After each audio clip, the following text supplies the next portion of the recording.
What's up, everyone? Connor O'Hanlon here for another episode of the Greater Society podcast.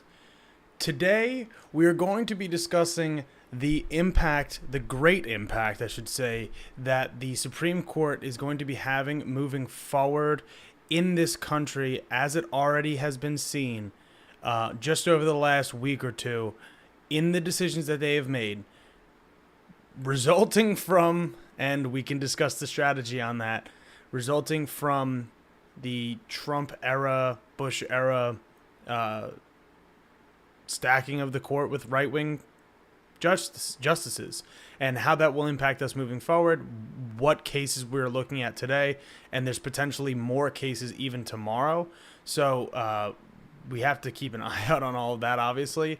But then later we're going to talk about briefly the testimony yesterday of former Trump aide, I guess, Cassidy Hutchinson, who testified at the January 6th insurrection committee, and her testimony regarding what Trump did, what he said, the impact, all that stuff. That will be in the second half there. So obviously, there are a lot of Supreme Court cases that are being decided this summer that are pretty big. It's not normal. Not in my lifetime as an adult have I seen any single year where there's been this many monumental decisions that are directly impacting millions and millions of people right off the bat. Obviously, to start, we have Roe versus Wade getting overturned with the Dobbs case. We will briefly go over that because there wasn't it wasn't like a planned show or stream that I did last week. I just hopped on to discuss it and why this is important, how we move forward, the reactions we can have. And I'm going to be pulling up video of, while I talk about it, some of the reactions that I think are actually pretty good when it comes to the reaction that we should have to this overturning of a fundamental, previously constitutional right.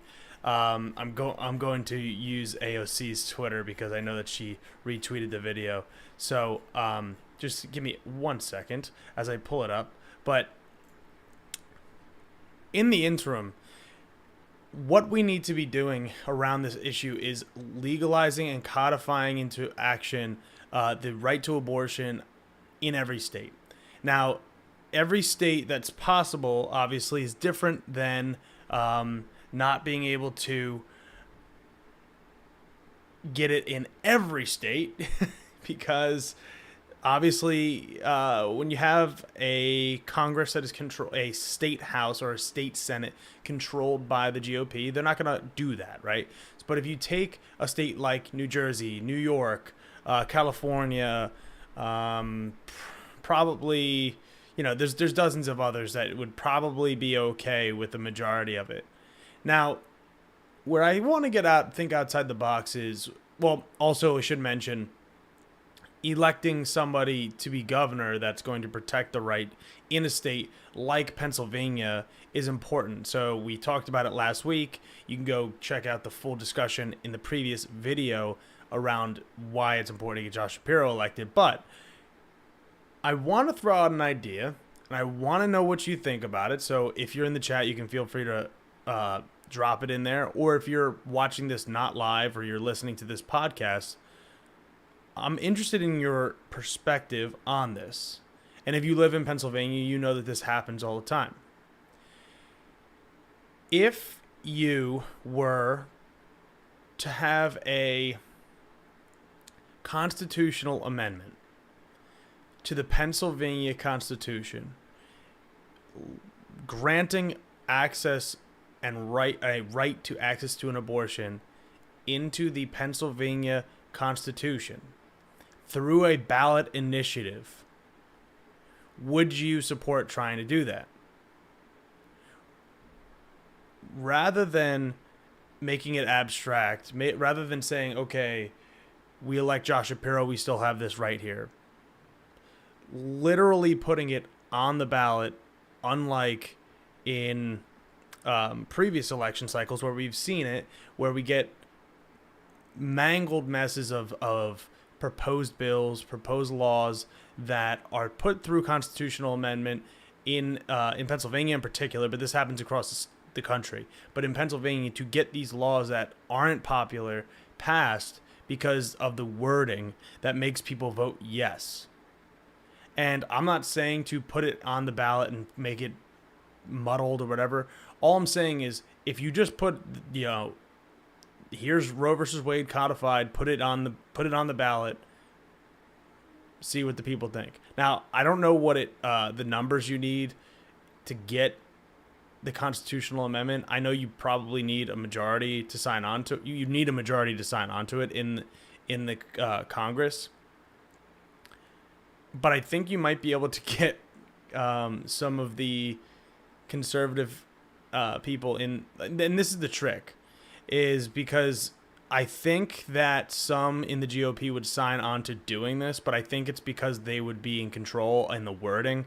So I think effectively it still wouldn't work because they would change all the wording to get it to not pass, basically, or to pass, but to pass in a way that restricts abortion access. So it's just a thought.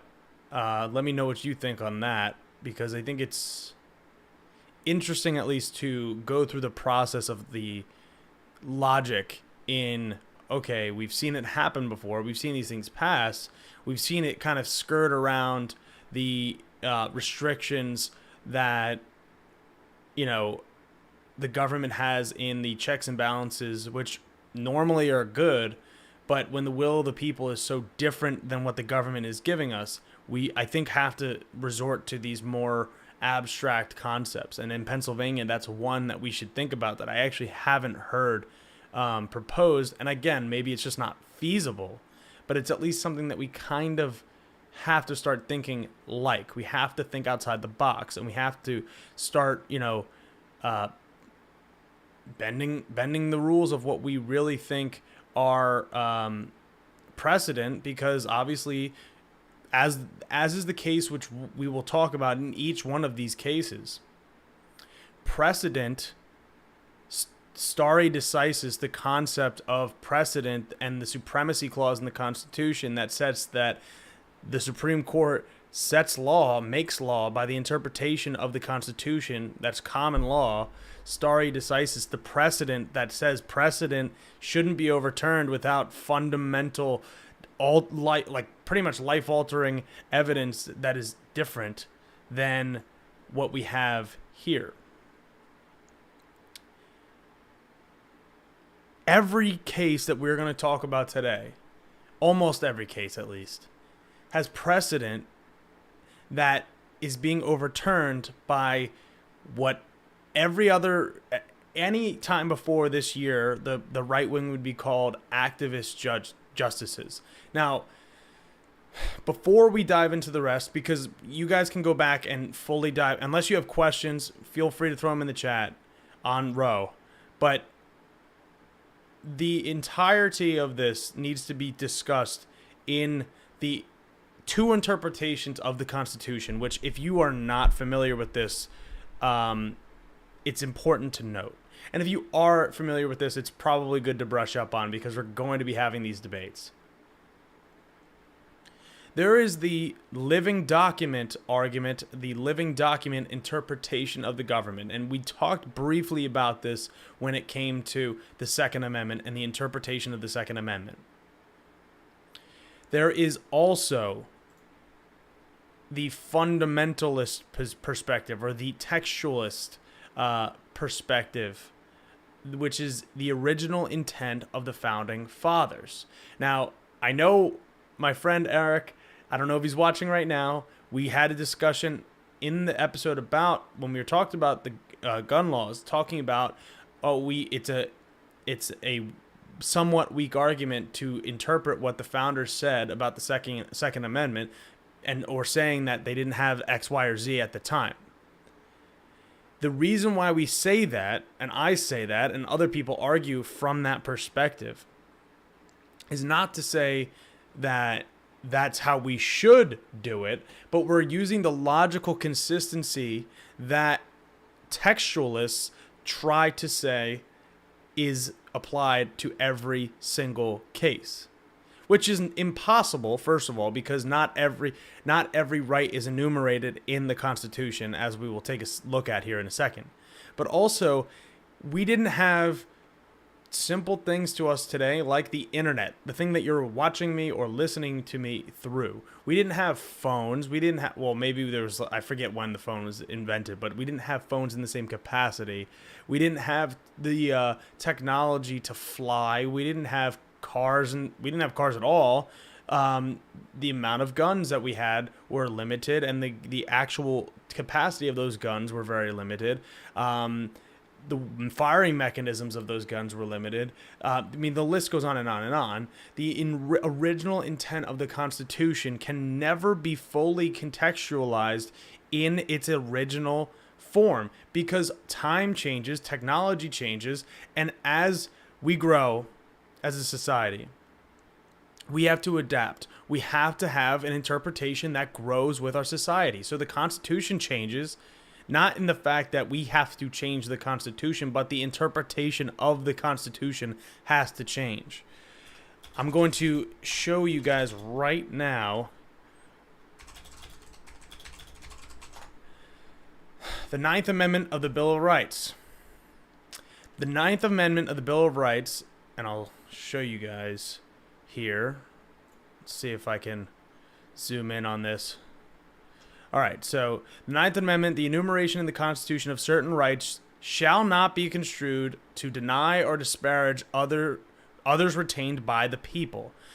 What this means, this is explicitly, I am telling you fundamentally what this means, is if the United States federal government, the interpretation of the Constitution, and all of its amendments do not explicitly tell you that you have a right to something.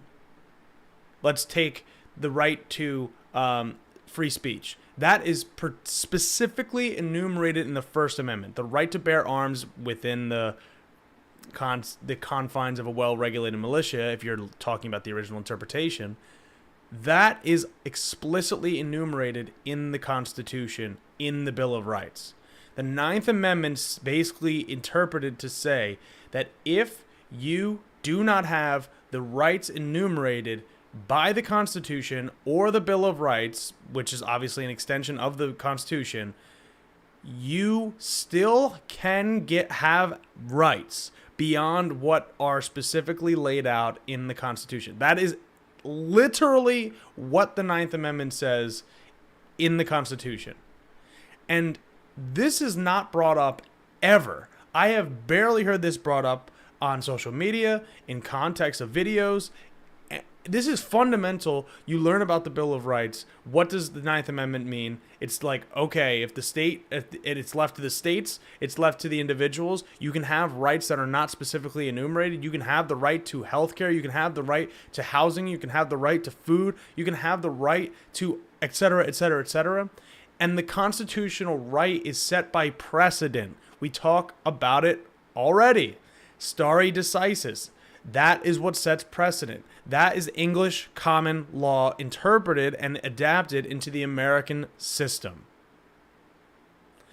It is fundamental to any discussion around the Supreme Court to note that this is part of the Constitution. The Ninth Amendment, whether we like it or not, is a part of the Constitution. Now, I particularly like the Ninth Amendment. I like that we don't have to go through, it takes 67% of the states to approve a constitutional amendment. So to actually enumerate a right into the Constitution at this point is, if ever going to happen again, would take a monumental change and shift in our layout as a country, or it would have to be something that 100% of people agreed on, which if COVID didn't teach you that we don't really have all that much that we agree on, even though we might agree in principle on things, that we can't work together with that much consensus. The diverging of opinions and ideas on how to react and how to adapt and how to change the things is constantly being a push and pull between, give and take, give and take, give and take. There's no 70-80% consensus on almost anything. And when there is, let's just say, like the right to an abortion, it's still undercut by the radical right on the Supreme Court.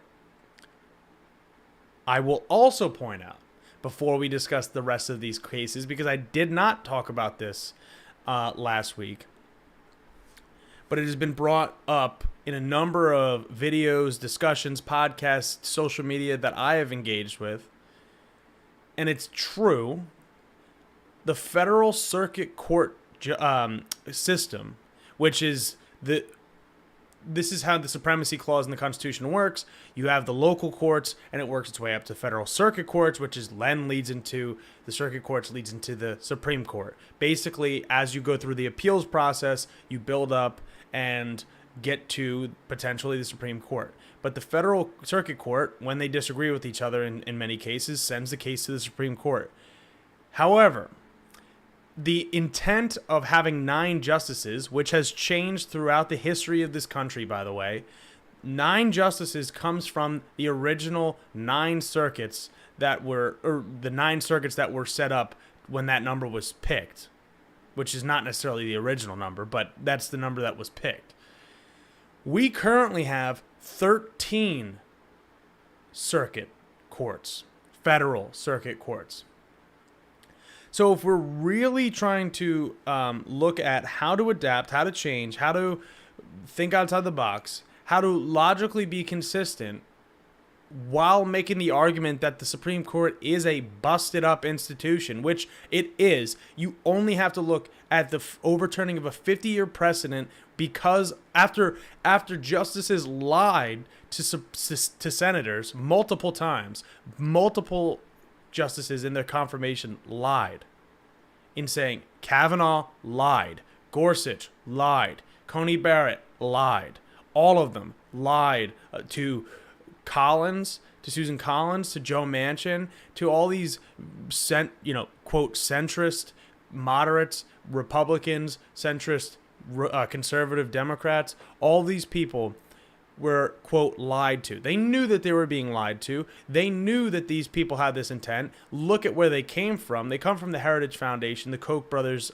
funded think tanks. They knew that going into this, but they just didn't think that they would follow through with it. That has to be their only explanation. And when they said that they believed this, that's the understanding that, at least in their confirmation, got them through confirmation.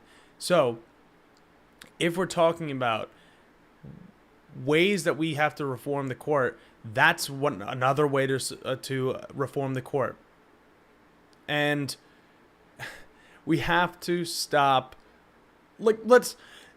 If we're in Pennsylvania and we get John Fetterman elected, great, because then you know what, might hold on to a majority and whatever. But currently we have 50 senators, Democratic senators, and the tiebreaker with Kamala Harris. We could have technically the filibuster overturned. Now, if you don't know, Mitch McConnell overturned the filibuster when it comes to Supreme Court justice nominations. So, meaning, when we got Neil Gorsuch in there, probably, I forget the exact vote, but probably with 51 or 52 votes, that's because you didn't need the filibuster rule of 60 votes, because Mitch McConnell overturned that you need it for Supreme Court justice approval, which only benefited them. Has only benefited them. It's not like, we get Merrick Garland on there, and we get Ketanji Brown Jackson, and they get Neil Gorsuch and Amy Coney Barrett, and it's 2 for 2. No, they get their way because they stole a Supreme Court seat. They stole it from Merrick Garland. They gave it to Neil Gorsuch. They got Amy Coney Barrett in. They got Brett Kavanaugh in, and now we have a, quote, liberal justice step aside, who his last day is tomorrow, and we get Ketanji Brown Jackson, who's good. But that doesn't that doesn't change the balance of anything. It doesn't even out the power dynamic. They're supposed to be nonpartisan arbiters of the Constitution. And if that's the case, then there should be some ideological test to balance it out. If we're talking about balance, which we shouldn't necessarily have balance towards the conservative viewpoint always. Because if you look at the majority opinion on all these cases or on all these issues, whether it be labor rights, reproductive rights, LGBTQ plus rights, most people are on the nominal left or left of center. That's not to say that conservatives shouldn't have a voice. That's not to say that we should have no conservative justices. But if we're supposed to have representative democracy, and this body is supposed to represent the people, and in the interpretation of the Constitution from a moderate perspective, moderate meaning representative of the whole country, then that is how it should be set up. 13 justices, probably 6 from each party, if we're gonna really going to want to do that, with not lifetime appointments, with maybe 15 or 20-year appointments, and the 13th should be appointed by the president that gets elected every 4 years or something like that. Some sort of reform that changes it. I'm just throwing an idea out there. But obviously there are changes that are necessary if we really want to have a functioning democracy, if we don't want to have 9 people rule the lives of millions of people, deciding what we can and cannot do with our body, our bodily autonomy, our reproductive rights, our literally our birth control / reproductive rights in that sense. I mean, because that's what's coming up next.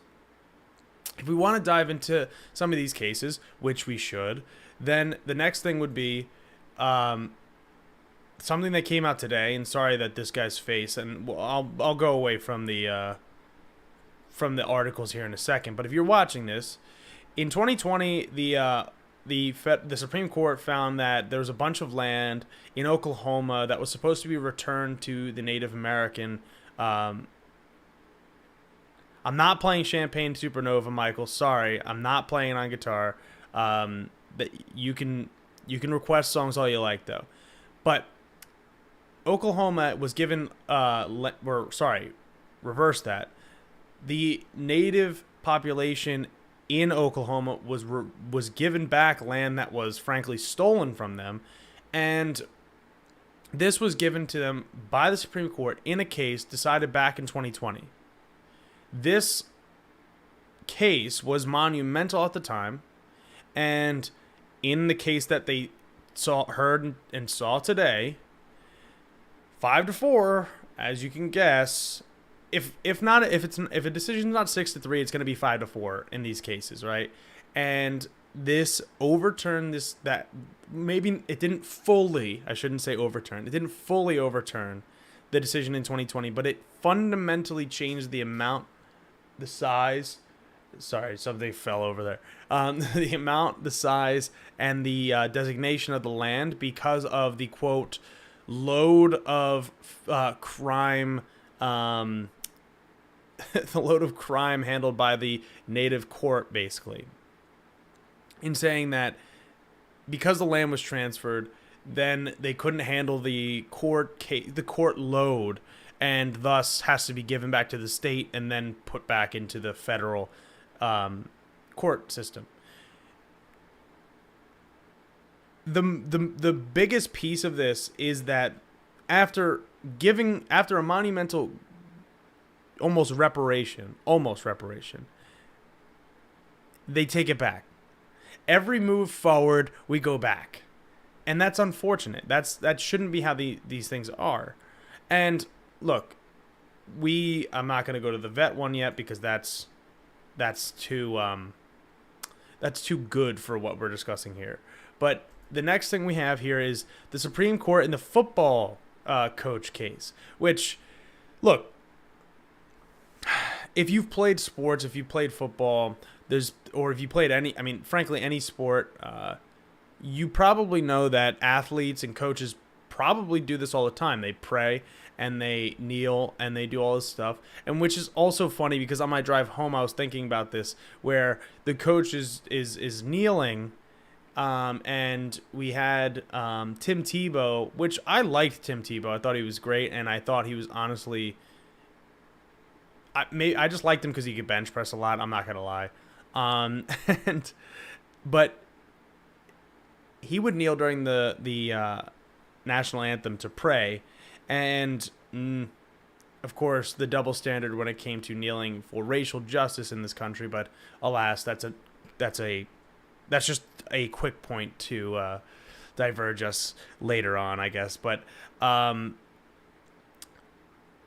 we saw in this case the erosion of the separation of church and state.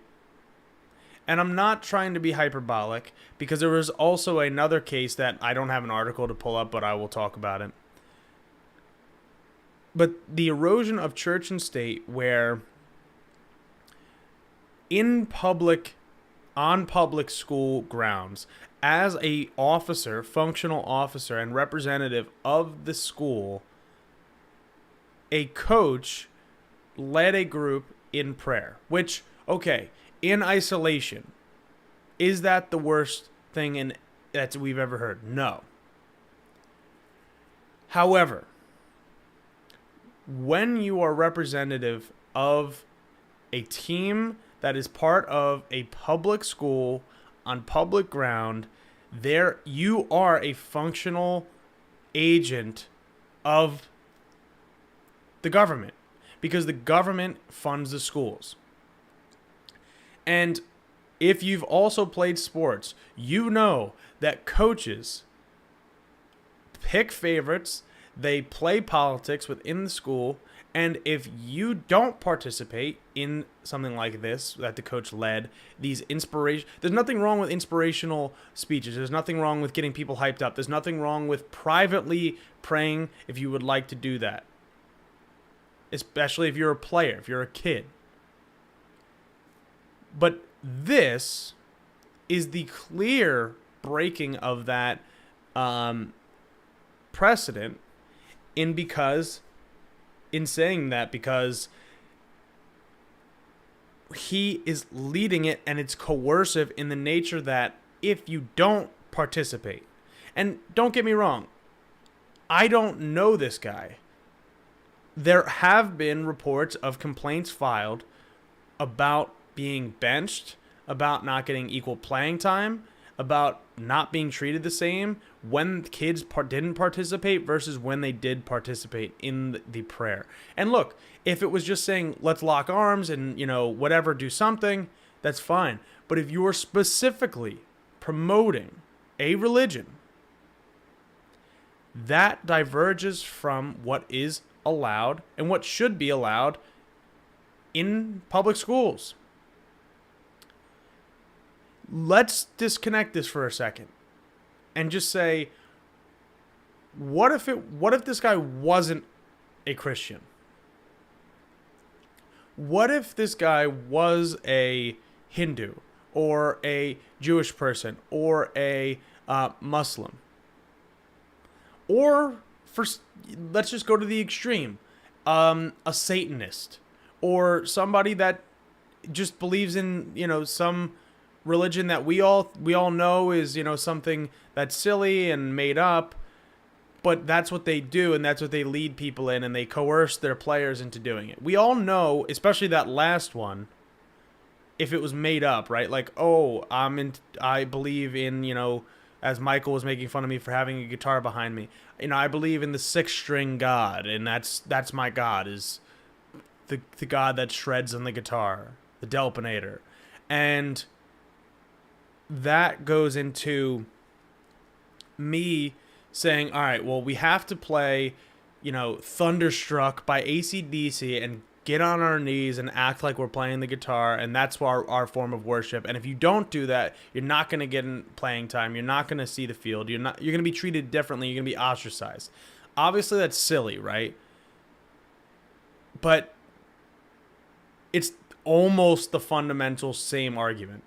Now, legitimate religions, as I listed before, the silly one I made up, even those we know would not be treated the same thing if we change the word God with Allah, we know that that would not be approved. We know that the Supreme Court wouldn't rule the same way.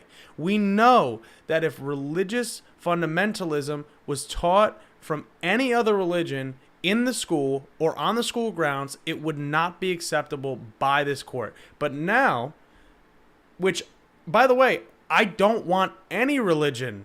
I want it to be secular in the schools. If you go to a private school, that is fine. You can teach anything you like. You can teach Catholicism, Judaism, Hinduism, Islam, whatever you like. But if you're in a public school, in a public place, you have to be secular. That doesn't mean atheist. It doesn't mean agnostic. It means secular. That is very different than forcing religious belief or non-religious belief onto people. Let people do and feel as they feel. If he wanted to, which he was offered, by the way, if he wanted to pray in private or have his own, go over to the corner and do that or whatever it is. But if you lead a thing that is coercive in religious practice, that is unacceptable. And now, also, I want to show down here in this article, we talks a bit about, stop with this ad here, or it's going to just play. But so here's the thing with this case. Here it is.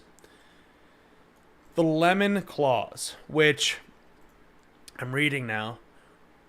The first, Lemon versus Kurtzman, was a 1971 dispute about aid to faith-based schools in Pennsylvania.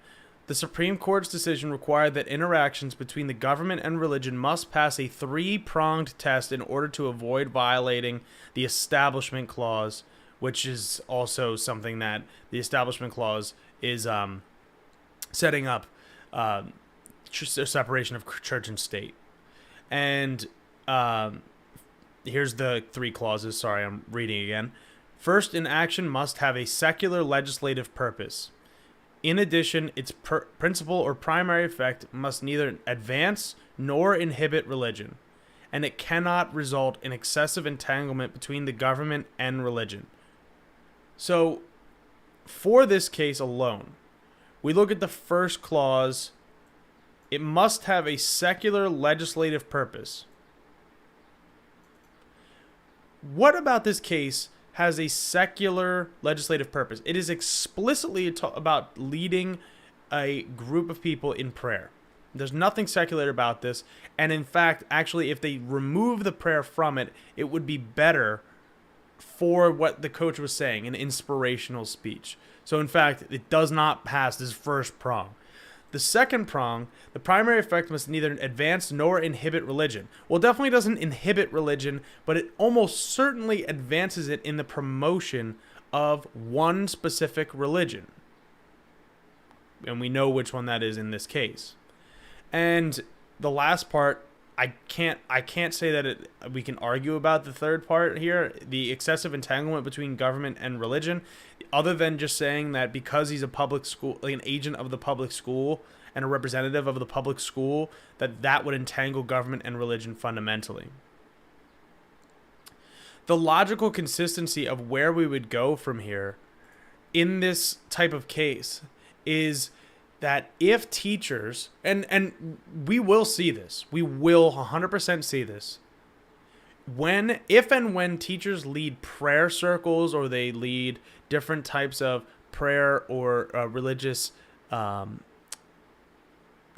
interpretations, or I'm drawing a blank on the word, but they're performing religious acts in the classroom.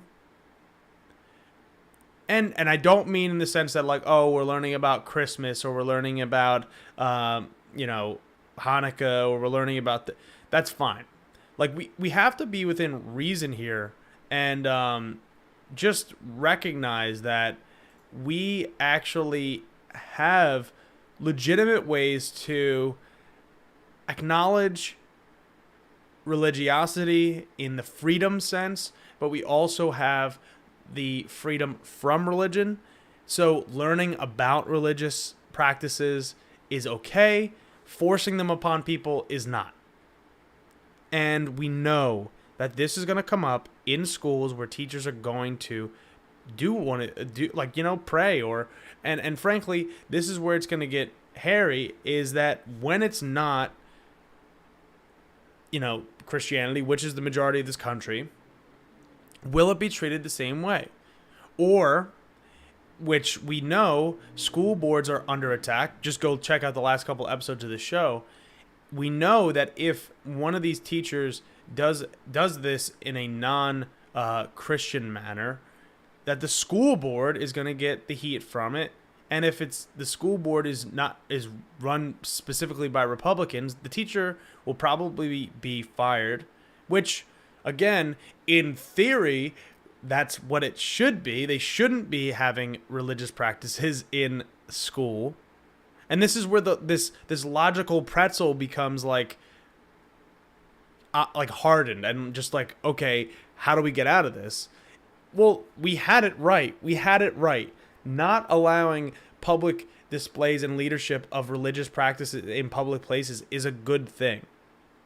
It's okay to have the choice. It's okay to privately pray. It's okay to privately practice your religion. It's okay to practice your religion in public as long as it's not coercive to other people. I think those are all very fair, open statements that a progressive and a conservative can agree on, in theory. But no, that's eradicated in this.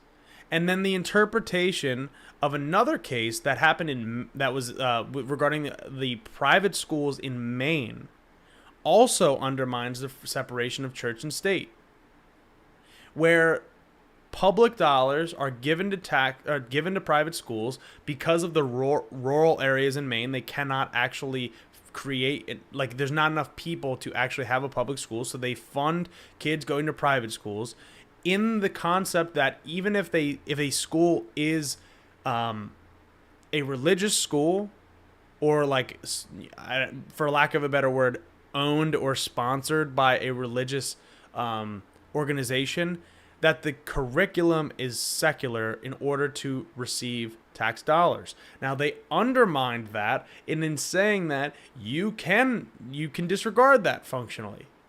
So the erosion of church and state is going to continue, and as that leaks into public schools, as it leaks into more public areas, we are stuck dealing with it in saying, okay, we don't have a secular society anymore. We have Christian fundamentalists and frankly, Christian nationalists rising into power. We have someone like Lauren Boebert who literally said that she doesn't want separation of church and state. Republican Representative Lauren Boebert. And it's totally, it's almost completely ignored. It's absolutely crazy. It's absolutely crazy. So that is the majority of the cases that we discussed over the last couple of days and the last couple of weeks. I'm just trying to think. Oh, there's one other one, and I don't have an article pulled up about it, but I just want to bring it up because, again, it further emphasizes the erosion of the institution of the Supreme Court and the legitimacy, because I think that we are right to call into question the legitimacy of our institution of the Supreme Court after these decisions. And before that, for years, frankly, but I'll just talk about moving forward. I believe I know it is. In Louisiana, and we will have in the next couple of weeks, my goal is to have my friend Rotimi Adeyeye, who works with the ACLU, and he's a writer at the Daily Beast, back on this new program for the first time, but back on my program soon, to discuss some of this stuff and to discuss his articles that he's been writing. But I saw him posting about it today as well, was the absolute disregard of the Voting Rights Act of 1965, which specifically laid out the fact that in the South, former Confederate states could not restrict voting access for black and brown communities based on their skin color. And that was basic. The way that they functionally did it at the time was to say you can't have poll taxes, you can't have literacy tests, you can't have all this stuff that historically marginalized communities, because at that time slavery had only been outlawed for 100 years. So you have generations of people that basically weren't able to go to school, have access to resources, couldn't necessarily learn to read or write or to any of this stuff, didn't have money because they were slaves in the 1860s. And then, 100 years, that's not that long of a gap in between that to accrue wealth, to fight back against 400 years, 350 years of the slave trade.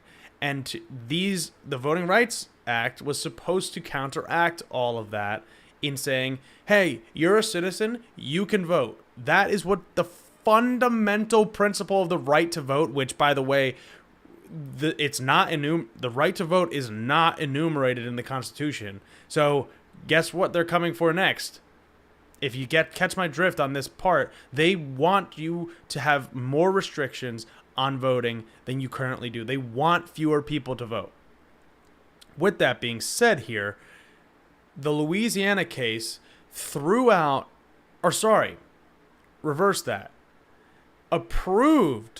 a gerrymandered map that was alleged to disproportionately impact negatively black and brown communities in Louisiana, aka they were gerrymandering the cities and the places where minority groups live more than the rural areas that will have outsized influence in the Louisiana state government. The same thing happened here in Pennsylvania about 12 years ago, I think.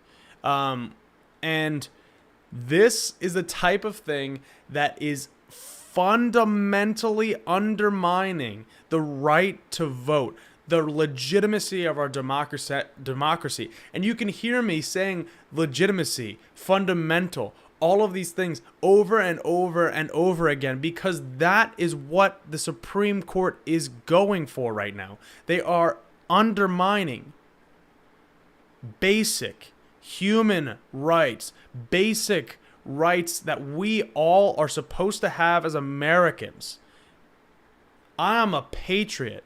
I believe that every man, woman, non-binary person, I don't care, has the right to vote if they're a citizen of this country.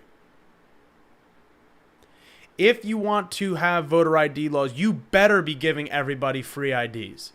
If you want to have some form of test to say, you know what, I need to verify your address or whatever it is, you better be providing ample reasoning and ample funding and resources to people that would struggle because of it, because I believe that everybody's voice should be heard. But not everyone believes that. And that is the saddest reality of what we have to deal with here. That is what we are fighting against now. And the last Supreme Court case that I want to bring up here, and it's not like monumentally revolutionary the same way, because funny enough, this is the one that the quote liberal justices voted for in favor of expanding something good. So and this is what's so illustrative of where we're at. I say this all the time. And look, honestly, I was supposed to have my friend Ashley Haas on tonight, and because of scheduling conflict, we couldn't have it happen, right? I fundamentally believe, and I bring her up because she's a veteran, I personally believe that if you serve this country as a veteran, I don't care if you were pushing pencils or, like Ashley, you were flying Apache helicopters overseas, you were willing to make the potentially make the ultimate sacrifice for our country, you should have everything as much as we possibly can taken care of for you, because you were willing to sacrifice everything for us, our freedoms, our rights. So it's the least that we can do is to reciprocate to our veterans and provide for them. In this case, the conservative justices voted against it, voted against providing. And it's funny because I think this article is actually like pulled. It's from Microsoft because I was looking at it on Microsoft Edge, but the AP was covering it. But there was one about from Fox News saying, you know, all this stuff. And it's like, well, the conservative justices were the ones that voted against it. And this provides vets with more civil rights through employment discrimination, which is functionally an extension of the Civil Rights Act of 1964, but for veterans in particular. And this is great. This is exactly the type of thing we did. The guy that was the veteran in this case was he was impacted by, I think, burning tar pits in Iraq, and that's the type of person that, yes, we need to take care of him. We need to make sure that he has health care. We need to make sure that he can retire and he doesn't have to work the rest of his life worrying that he has to have health care from an employer or that he can make the ends meet. Employment for veterans should be a guarantee if they want it. And health care absolutely should be a guarantee if they want it. It should be a guarantee, period. And the right to retire, same thing. So this is a good decision, but it was 5-4. Roberts crossed over. I'm pretty sure. I would have to see down here, but yeah, Thomas. Thomas, Coney Barrett, Kavanaugh, Gorsuch, which I'll remind you, 3 of them approved by the Trump administration or put up by the Trump administration. This is what we're dealing with here, folks. This is not fun. This is not the outcomes that we want, but it is important to highlight when we do get a win or when we do get more rights or better representation. All that's good. I want to bring up here and I'm going to mute myself while I play the video, but these are 2 activists that are protesting over the weekend in response to Roe versus Wade getting overturned. And this is important, as we note every single time that we talk about some of this stuff. How does the leadership of the Democratic Party fight back? How do we lead the party forward? How do we lead this country forward rather than just letting it decay and turn into the 1950s and not the good parts of the 1950s, the socially conservative parts of the 1950s? So I'm going to mute myself and we're going to listen to this.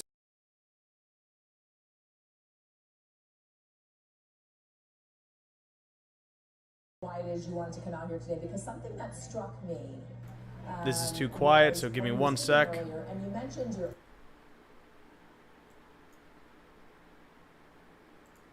for abortion rights. Thank you guys so much for joining us. Appreciate it.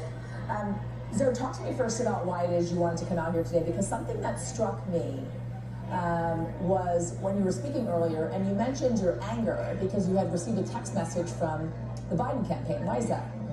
So I received a text message from Joe Biden's campaign yesterday saying that the Supreme Court had overturned Roe versus Wade and that it was my responsibility to then rush $15 to the Democratic National Party. And I thought that was absolutely outrageous because my rights should not be a fundraising point for them or a campaigning point. They have had multiple opportunities to codify Roe into law over the past 20, 30, 40, 50 years, and they haven't done it. And if they're going to keep campaigning on this point, they should actually do something about it. What are you most worried about, Julia? I'm most for abortion rights. So, and the video that I have here is not the full clip, but the second woman here says what they basically ask her, well, what should the Democrats do? And they both agree we need to elect more progressive Democrats, people that are willing to fight for the rights of all people, not just the ones that are going to fight for the corporate interests, not just the ones that are going to take orders from the powers that be. listen, it's time for change. It's time for leadership change. We are on the precipice of potentially losing control of the Congress altogether, pretty much.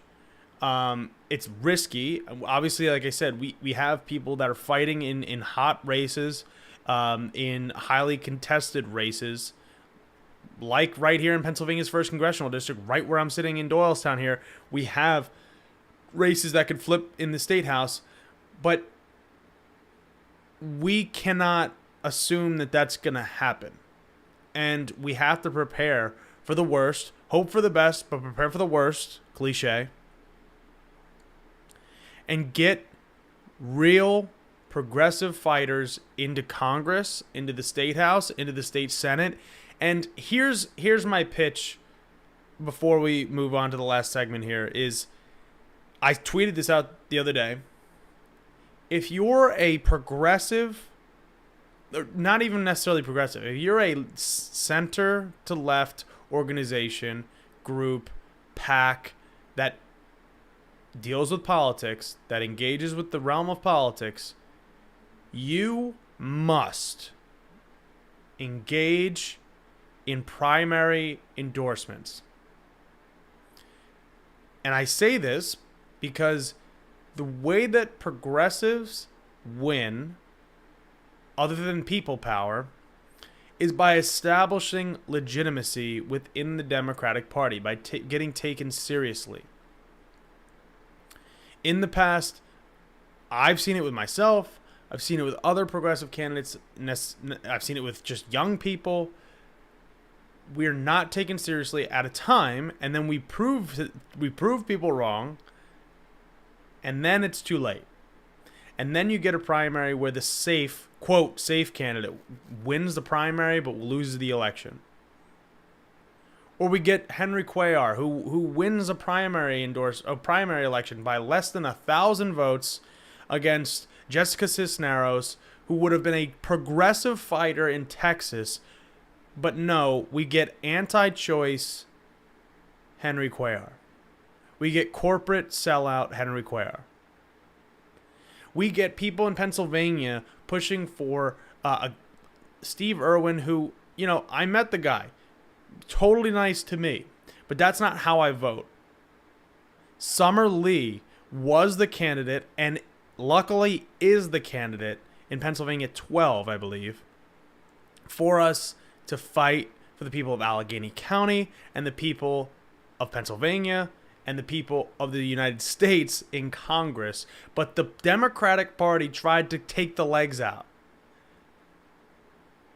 because she's not the sellout or corporate person that they wanted her to be. She was a Justice Democrat. She's a progressive. She stands for something, not just in opposition to a metaphorical crazy Republican Party. And I mean crazy as in like not real, because here's also giving away a little bit of the issue here.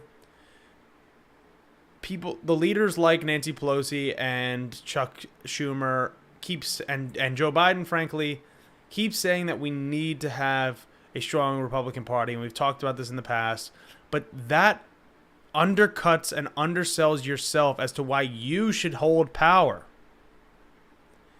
It undercuts the reason why people should elect you. If you say, well, they're not that bad, they're actually pretty good, then why should we vote for you? I know why I vote for you. I know why I vote for Democrats, but you have to sell yourself. And if you want to run for office, you have to sell yourself. When I ran for office, I had to sell myself beyond just he can give a decent speech, he can go door to door. I have to be able to speak to the issues. I have to tell people why I'm different, why I stand for the people, why I want to fight for them. We as a party, the Democratic Party, if we want to move forward, bring back the New Deal era, bring back the Great Society era of politics where we are increasing people's rights, we are increasing people's, livelihoods, that we're making it better, the pursuit of happiness is achievable, that's how we have to fight. That is how we have to fight. Speaking of crazy Republicans, though, we do have from Salon here, we have some of the statements and stuff from Cassidy Hutchinson, who was a former aide for Donald Trump, or specifically to the Chief of Staff, Mark Meadows, who obviously was very implicated in the hearings. But here, if you didn't listen to the hearings, there are some bombshells in her testimony as to what happened. And of course, there is some funny stuff, there is some very serious stuff, but while we talk about this, I'll start with the funny stuff, which is while Trump was reacting and listening to what was happening at the Capitol on January 6th, he allegedly threw his dinner, which apparently had a lot of ketchup on it, against the wall, shattering his plates. And I always thought, and correct me if I'm wrong, that Trump really was a big proponent of having steak with ketchup, which, look, to each their own, but just it's funny because literally Cassidy Hutchinson was talking about that the whole wall was covered with ketchup and there was just shattered plates, and that this wasn't the first time that the president had done this. So that was a funny part of it. It is what it is. It's not that the end of the world, like, oh, he threw a plate, whatever. However, the more serious aspect of this is Trump knew that a lot of people were armed with weapons on January 6th at the Capitol. At his speech, they had these mags that they call it. So if you are listening to the news or you read it or whatever it is, mags, they're basically like these moving metal detectors where they would take and confiscate weapons from people, which obviously if they gave them up, they could go and proceed in. But Trump was so concerned with the size of his crowd, again, which nobody would bring it up either, which is,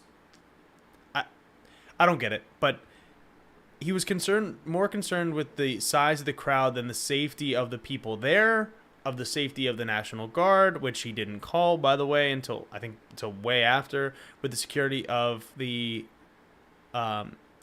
Capitol Police. They didn't care about the safety of them.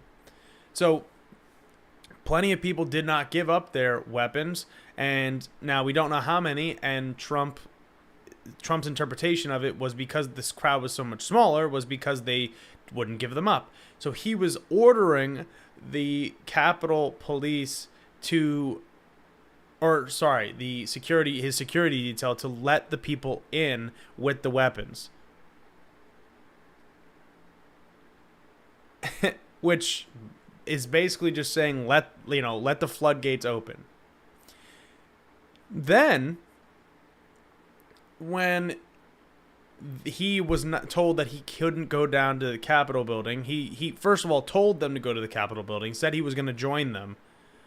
When the Secret Service said, no, like, you're not going there, we're taking you back to the White House, in the car, which is the headline here,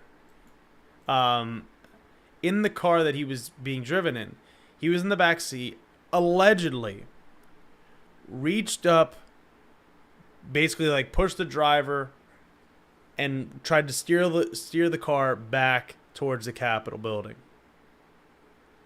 Now, I feel like I have to mention this. I say allegedly for all this stuff because this is testimony. There's not proof. There's no evidence of that necessarily. But this is what Cassidy Hutchinson, who is a staunch Republican, worked for multiple other Republicans, by the way. So this is not just some Democrat. She's 25 years old. It's not like she's been, waiting all this time to, I got them. No, she's a true Republican. And brought this up and basically said, like, yep, he tried to steer it off and whatever. So blatantly disregarding the safety of other people, disregarding his Secret Service functionally trying to lead these people into the Capitol. And the most damning of this all was with regards to the potential killing of Mike Pence. Trump said, quote, and again, allegedly, quote, Mike deserves it. That, in and of itself, should tell you everything you need to know about what happened here. And when we analyze this from the perspective of people on the left, nominally people in the center, can we please stop lifting up Mike Pence, what's his name, Bill Barr, even this Cassidy Hutchinson, who, look, it takes guts to come and do this. These people aren't heroes. They're not doing anything that is that praiseworthy. If you're called to testify, you're supposed to not lie under oath, which clearly that's not that important anymore because the Supreme Court justices disregard that. But in theory, law-abiding citizens follow these orders. And we can thank people like Cassidy for doing that. But we don't look to Mike Pence and say, that guy's a hero. He had a fundamental understanding of the importance of democracy, because that guy was going to do it. That guy was going to try to do it, and he had to get talked out of it multiple times by his lawyer. So don't lift these people up as heroes. The only one that I can say has really started to have some redemption arc here, and look, I'll be honest, I don't think it's a full redemption arc, but I think it's worth noting that if you're gonna go, burn all the bridges on your way out, which I don't know if Liz Cheney is deciding when or what to do next. But Liz Cheney is redeeming herself for some of what she did in the past and in leading this commission. That also does not mean that she should be president. That does not mean that she should be the vice president. That doesn't mean that she should be brought into the president's administration. Please stop equivocating the bare minimum care about having a spine, having a backbone, in believing in democracy, which is the bare minimum of what we should have as Americans in actually believing that we live in a society that should be ruled by democracy. Don't mistake that for being a hero or this person that's leading the charge for progressive causes or whatever. Liz Cheney is not doing that. If you suggest that she should be the president, you probably should be a registered Republican. And if you want her in the administration, then I'm sorry, you don't see what's going on with the Republican Party and the rot at the core of the far right of that party that has been brought to us from Reagan to Bush to Trump. Chris, you asked, did Trump say something about Mike Pence deserving something coming to him? Yeah, that's when they talked about him being hanged because they had gallows outside. Specifically, I think in her testimony, they were talking about him being killed, not being hanged. But knowing what we know, there were gallows set up to hang Mike Pence outside. And they were looking for him, and they had people with zip ties going in to go get him. And he said, quote, Mike deserves it. That's what he said. But with all of this being said, that's all I have for you guys tonight. If you enjoyed the show and you're watching on YouTube, whether that be live or after the fact, hit the subscribe button. Help us get to 100 subscribers. We are almost halfway there, which I know 100 subscribers sounds like nothing, but it'll start to accrue once we get there, I believe. And if you're watching the show and you enjoyed it, you didn't leave a comment or anything like that, hit the thumbs up. That'll also help us, even if you want to be a silent viewer. The notification bell next to the subscription button will let you know anytime that we go live. If you missed last week's surprise, live stream, which was a surprise to me as well, go on Friday and look at the last video that we had, and you can go check that out. But the bell button will always tell you when we go live. If you really love the show, you want to support the show financially, you can do so at patreon.com/Greater Society Media. You can also click the link in the description box below. You can follow the show on Instagram and Facebook, and you can follow me on Twitter. And frankly, if you have the capacity to do so, and let's just say you're already a patron to Greater Society Media and Greater Society Podcast, which I don't know why you wouldn't be, go do that now. But if you are looking for a cause to donate to right now, a campaign and a fighter, I'm trying to help my friend Ashley Ehas raise money because she's going to be a pro-choice, pro-union Democrat in Congress if we can get her elected. So I will put a donation link into the description box below subsequent to ending the broadcast here in a second, and you can donate to her campaign. I donated $100.